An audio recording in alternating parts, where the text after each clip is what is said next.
नमस्कार, मैं उमेंद्र राजपूत और आप देख रहे हैं देश का दर्पण। राजस्थान चौमू में दिन दहाड़े करोड़ों की डकैती की वारदात का खुलासा। अंजाम देने वाले 5 कुख्यात बदमाशों को चौमू पुलिस ने किया गिरफ्तार। कब्जे से करीब 60 लाख मूल्य का 1 किलोग्राम सोना बरामद।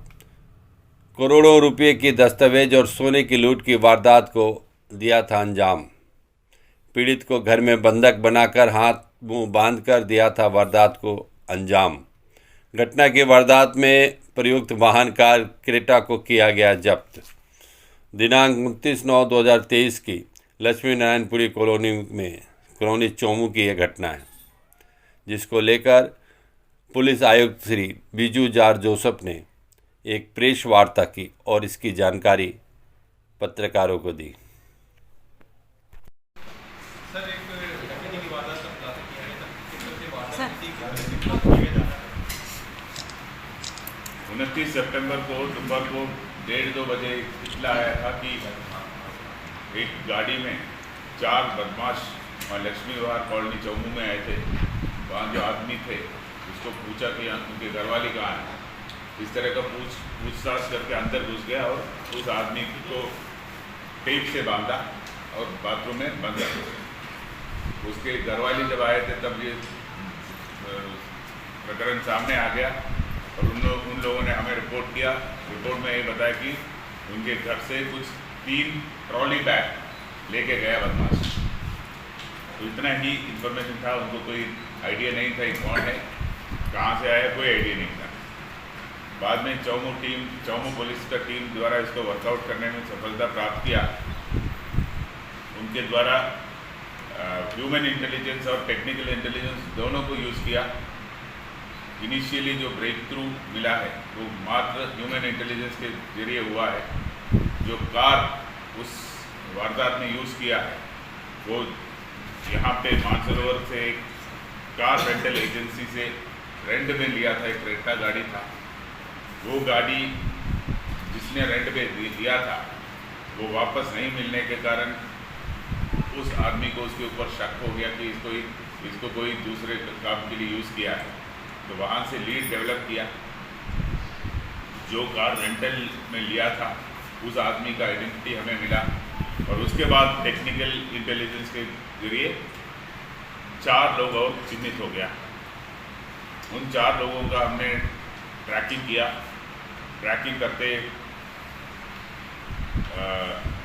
आपका 200 फीट बाईपास के पास चित्रकूट के पास कहीं से इन 4 को गाड़ी सहित पकड़ा गया।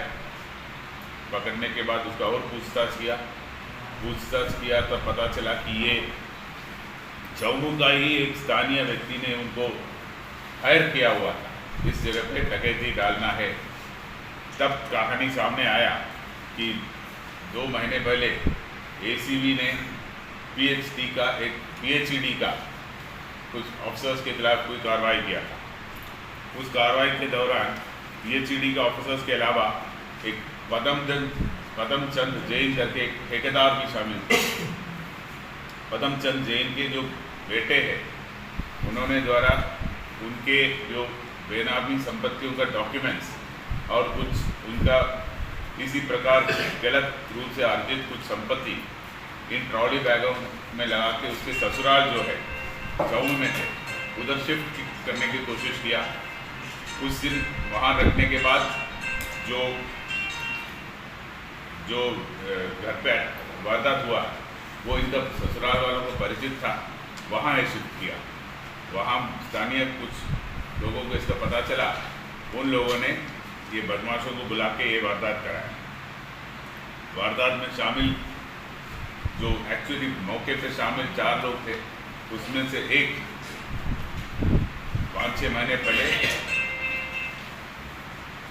सरदारपुरा जोधपुर में एक हवाला वालों से डकैती डाला। कुछ 45 लाख या कुछ का रकम मांग 1 करोड़ का लूट किया था। उसका एक क्रिमिनल रिकॉर्ड है। कुलदीप सिंह नाम का व्यक्ति है और बाकी 3 और है। उनमें से 2 लोगों को भी कुछ छोटा मोटा क्रिमिनल रिकॉर्ड है। अभी तक हमारे कब्जे में फिजिकली वहाँ मौजूद 4 लोग जो इसका पूरा सूत्रधारक एक व्यक्ति हमारे अरेस्ट में है। 3 सूटकेस हमने या 2 सूटकेस हमने बरामद किया है, जिसमें प्रॉपर्टी के डॉक्यूमेंट्स है, उसका पूरा हम उसका लेखा जोखा कर रहा है। जो डॉक्यूमेंट्स देखने से अभी लग रहा है कि 50 करोड़ के करीब का संपत्ति का डॉक्यूमेंट्स उन सूटकेसेस में था, और मुलजमान के कब्जे से गिरफ्तारी के टाइम में 1 किलो का एक गोल्ड का ब्रिक सोने का ईंट भी बरामद किया है। 2-3 और जनों को गिरफ्तार करना शेष है, और कुछ बरामदगी होने का भी संभावना है। प्रॉपर्टी में डॉक्यूमेंट ही था कि पैसे भी था? केवल डॉक्यूमेंट्स था। वो डॉक्यूमेंट्स का हम डिटेल बना के सूची तैयार किया जा रहा है। सर, इस पूरे नेटवर्क में कितने लोग शामिल हुए और ये प्लानिंग 2 महीने से आप बता रहे हैं? और प्लानिंग 2 महीने से नहीं, जो एसीबी की कार्रवाई हुआ वो 2 महीने पहले हुआ था। प्लानिंग हो गया होगा 7-8 दिन, 10 दिन, कुछ इतना ही अवधि। मतलब वो जब एसीबी जिसको परमचंद जेल मिलने वाले थे अवैध संपत्ति या जो भी, उसको छिपाने के लिए जो सूटकेसों में भर के माल पहुंचाया गया था, उनको इन्होंने डकैती डाल के उठाया। हाँ, एसीबी की कार्रवाई और ईडी की कार्रवाई उससे बचने के लिए, उसके कोई बेनामी संपत्ति के लिए और कोई रेड हो ये सोच के उसको सुरक्षित जगह पे इन लोगों ने शिफ्ट किया मिस्टर जैन द्वारा। उसी जगह पे जहाँ शिफ्ट किया वहाँ एक डकैती हुआ है। सर, ये प्रॉपर्टी या तो ये जैन के कोई जानकार है, कोई रिलेशन में या कोई कामकाज में इससे इन्वॉल्व है। जैन के बेटे का ससुराल है चौमू में, तो उनका जानकार है। सर, ये 5 जो पकड़े गए हैं, ये बैकग्राउंड क्या है इनका? क्या ये पहले से कुछ जानते हो कि इनके पास यहाँ आने वाले हैं? आपने बताया कि ये जानकार है, उनको बताई सारी चीज़ें। मैंने बताया ना कि चौमू का लोकल व्यक्ति ने इन लोगों को सूचना दिया कि इस जगह पे डकैती डालना है, तो उसमें एक व्यक्ति के खिलाफ कोई ग्रुपों में डकैती का केस दर्ज है, बाकियों के खिलाफ और केसेस दर्ज है। ये पूरा जो तीनों बैग हैं, ये तीनों बैग ठेकेदार की संपत्ति है या और भी लोग वालों की है? दस्तावेज किस तरह के हैं? मतलब दस्तावेज प्रॉपर्टी का डॉक्यूमेंट्स है, उसका अभी लिस्टिंग आउट कर रहा है। वो लिस्ट आउट पूरा होने के बाद वो प्रॉपर्टी डॉक्यूमेंट जो है कोर्ट को पेश करेंगे। अभी उसके बारे में ज़्यादा खुलासा नहीं करेंगे। सर, एक इन्वेस्टिगेशन एसीबी में भी चल रही है और ईडी में भी चल रही है सारी। सबसे पहले वो डॉक्यूमेंट जो बरामद होता है उसका सूचना हम कोर्ट को देंगे बरामद की, उसके बाद ही वो सार्वजनिक किया जाएगा। अभी उसके बारे में कुछ ज़्यादा नहीं बताएंगे। सर, ये बदमाश वहीं आके सीधा के वारदात में चले गए, कहीं ठहरे थे कुछ? वारदात के बारे में हमारे पूछताछ में आ गया था कि हिमाचल प्रदेश, कुल्लू मनाली वगैरह घूमने गए थे। जब वापस आए थे तब हमारे पकड़ में आ गया। सर, 2 मुलजमान चोट नहीं दिखाई दे, चोट लगी 2 मुलजमान पाँव में चोट लगी थी। हाँ, वो उस टाइम जब उसको भगाया था वहाँ उसको चित्रकूट के आसपास, तब उसको चोट लग गया था।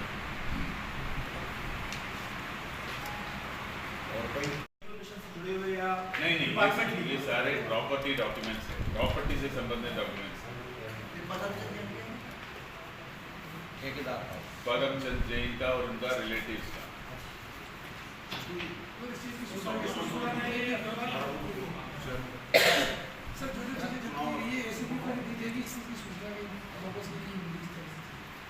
सबसे पहले हमने संबंधित कोर्ट को सूचित करेंगे, उसके बाद आगे का क्या कार्य योजना में तय करेंगे।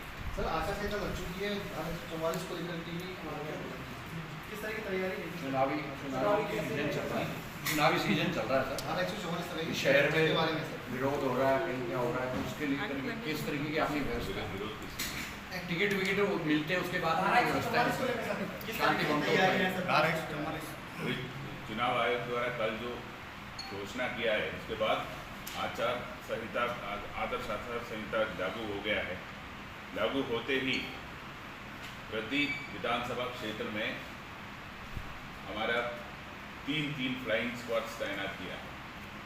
मतलब जयपुर आयुक्तालय क्षेत्र में 37 इस तरह का फ्लाइंग स्क्वाड तैनात किया है। इनका काम ये है कि अवैध शराब, अवैध नारकोटिक्स, अवैध हथियार, कैश, इस तरह का सामान अगर लेके जा रहा है उसका सूचना मिलेंगे तो उसके ऊपर कार्रवाई करें। एक सी विजिल ऐप जो इलेक्शन कमीशन का है, उसमें जो भी शिकायतें आती है उसको तत्काल रिस्पॉन्ड करके उस पर कार्रवाई करें। तो ये अभी 37 को फ्लाइंग स्क्वाड तैनात किया गया है। साथ साथ हम NBW गिरफ्तारी वारंट और स्टैंडिंग वारंट का तामील का और तेजी करा दिया है और चुनाव को शांतिपूर्वक निर्भय निष्पक्ष रूप से संपन्न कराना है। तो अगर किसी को पाबंद कराना है, किसी के खिलाफ कोई निरोधात्मक कार्रवाई कराना है, वो भी काम तेजी से कराया जा रहा है। धारा 144 भी लगाएगी। धारा 144 सेक्शन 144 अभी कोई धारा 144 नए स्तर पर कुछ जारी नहीं किए। जो धारा 144 के तहत विभिन्न ऑर्डर्स पूर्व में जारी किए वो अभी भी लागू है। अभी कल के बाद कोई नया कोई आदेश जारी नहीं हुआ है। लाइसेंस शुदा हथियार जमा करने को लेकर लाइसेंस शुदा हथियार जमा करने के संबंध में एक कमेटी गठित है। वो कमेटी ने 2 मीटिंग्स लिया है।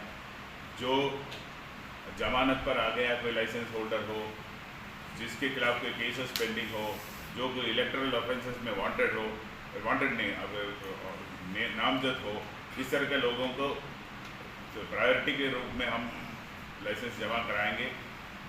कुछ लोगों ने ये जमा करने का जो प्रोविज़न है उससे मुक्त करने के लिए हमें प्रत्यक्ष से आवेदन दिया है। उसको भी एग्जामिन करके अगर वो वाजिब है, जैसे कोई लॉ एंड ऑर्डर ड्यूटी में इन्वॉल्व है, कोई बैंक का गार्ड है, कोई शूटिंग का प्लेयर है, कई तरह के लोग जो एक्सेम्पशन मांगता है, उनका केसेस भी हम अलग से देख के उसका एक्सेप्शन दिया जाएगा। इसके अलावा जो भी हमें लगता है कि शांतिपूर्वक चुनाव संपन्न करने के लिए बाधा क्रिएट कर सकते हैं, उन सबका लाइसेंस जमा कराया जाएगा।